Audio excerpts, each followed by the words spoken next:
Bugun siz Allohdan nimadir so'rayapsiz-ku, u bo'lmayapti. Biling, Alloh sizni yaxshi ko'radi. Sizni doim Allohga duo qilishingizni Alloh istayapti. Va biling birodar, bugun duolaringiz ba'zi birisi ijobat bo'lmayapti-ku, xafa bo'lmang. Qiyomatda Alloh berayotgan va sizga tayyorlab qo'ygan ajrlardan xursand bo'lasiz. Shuning uchun birodar, birov bilan urushmang.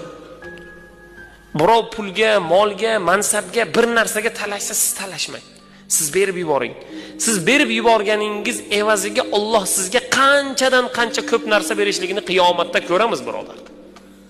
Shuning uchun kuyinmang. Siz uchun xafa bo'lmang. Ba'zi bir narsadan bugun qiyinchiligingiz yoki pulingizda, yoki badaningizda, yoki qalbingizda, yoki bir ishingizda bir muammo va u muammo bugun hal bo'lmayotgan bo'lsa, siz xafa bo'lmang. Xursand bo'ling.